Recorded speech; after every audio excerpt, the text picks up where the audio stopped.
Everyone, welcome to my channel. I'm Carl, and for today's video, as you can see on the title of this video, I am going to give my feedback and review dito sa mga products ng Decathlon. So I have here this one, the knee support and the ankle support. Okay, so dahil ako ay obese, so by the way, to give you a background, right now I am currently 102 kilograms. So, I'm obese for a 5'11" man. Adult man. Okay, I have here this knee support, 520. Ito yun. Okay. Ito yung kanyang itsura. So, sabi dito sa may packaging, it has a flexible side reinforcement. Yung dito, ito yan. So, magkabila, meron. So, para tong ano, ayun o, nabebend. Sa loob, ganito yung itsura. Nasa loob, yung nakatahi sa loob. Yung reinforcement na tinatawag nila rito. And then, it has a tightening strap. So, nakalagay dito 520 because it indicates the level.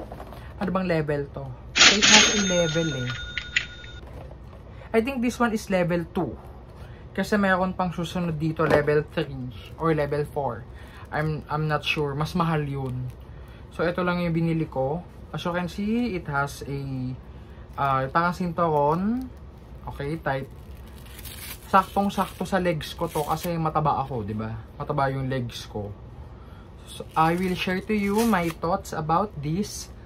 And share ko na rin sa inyo yung experience ko using this during the Great UP Run 2025 and today, April 6 Sunday.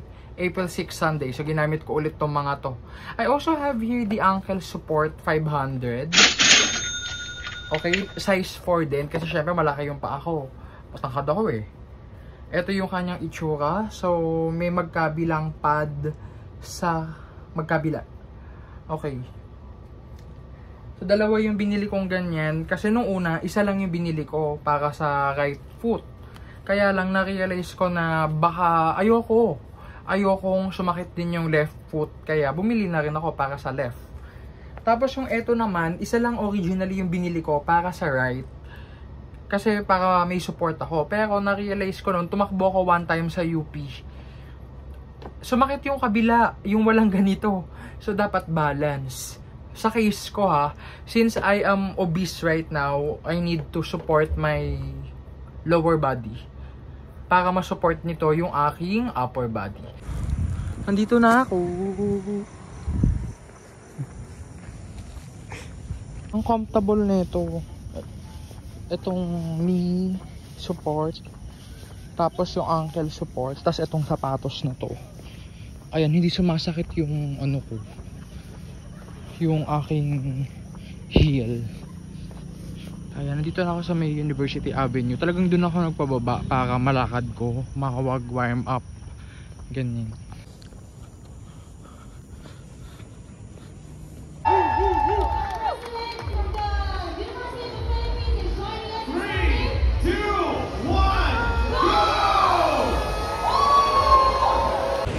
5 kilometers done. Umaambon na. It's 5:24.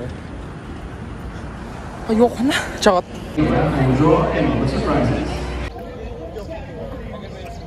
Yan, kauuwi ko lang and what do you call this? Ayun, review natin yung etong knee support ng Decathlon. Okay. Ayan, ganyan yung kanya itsura. Dito sa bandang part na to, medyo makakamdaman mo yung ano, alam mo yung pag nangangalay ka, pag, yung parang garter yung feeling sa bewang, kapag halimbawa sobrang higpit ng garter ng underwear mo, ganun yung nakakamdaman ko dito. Pero hindi naman ganun ka ngawit. Ayan, sige, hubarin natin. Pero alam nyo, kanina sa takbo, hindi nakakamdam ng too much pressure etong ano ko, etong legs ko. Ah, yeah. Ayan. Ayan, hindi naman mamumula dito yan. Ang ganito yung itsura niyan. Ayan. Ito yung isasakto mo sa tuhod mo. By the way, size 4 to. Maganda ba? Oo, maganda naman. Yun nga lang, may susunod pa kasi dito yung tag 1,290. Wala pang budget, kaya hindi ko nabili. Pagdating naman dito sa ankle support, ayan, maganda rin to. Itong ankle. For today, pupunta ako ng Ayala, Makati kasi car free Sunday. Kung saan maraming tao yung nagde-jog, nag-run, nagbabike, nag-roller blades. Ayan. So, isa na yun sa mga masasayang activities na nagagawa ko lately. So, ngayon, i-review ulit natin tong knee support at saka ankle support ng Decathlon. Yung sa knees.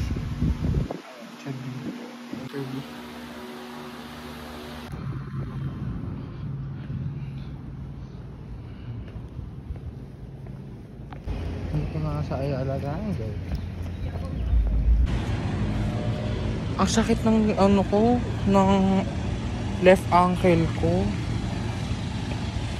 Kaya hindi ako makatakbo or makapag-jog. Hindi ko na ipipilit. Grabe. Masakit na yung dito ko. Pati yung legs. So kahit magsuot ako ng knee support, masakit pa rin. So I have to rest na lang muna siguro. And welcome back! So ano yung masasabi ko dito sa mga to? Yung knee support, I can say naman na merong difference kapag suot ko to at kapag wala akong suot na ganito. So less pressure. Yun nga lang, kung maselan ka dun sa yung dito, yung makaramdaman mo yung dito, yung may masikip, ganun, may parang naka-usling ganun sa skin mo, mako-conscious ka talaga. So yun lang yung ayoko rito. Tapos, ingatan nyo rin yung velcro. Kasi kapag halimbawa, dumikit yan dito, papangit. Ayan o, maghihimulmol. So kaya igaganyan nyo dapat. Ayan. So I don't know kung ano yung effect nung susunod na level dito. Pero naku-curious ako. Kasi kailangan ko talaga ng support sa tuhod ko. Kasi nga mataba ako. So mabigat pa ako ngayon. I'm still on the process of losing weight. So kaya nga pati yung pagtakbo ko limited na lang din. So ano-ano yung masasabi ko? Worth it ba? For an obese person like me, yes. So it's worth it naman. Pero for a fit person, ayan, you better think about first kung kailangan mo pa ba ng ganito. Lalo na kung meron ka ng magandang sapatos. Ako kasi yung sapatos ko hindi pa yung mga syala-syalang sapatos ngayon na A6 ganyan, Nova Blast. Hindi pa ganun. Wala pa akong budget for that. So kaya kailangan ko ng additional support para yung paa ko, maprotektahan somehow yung paa ko.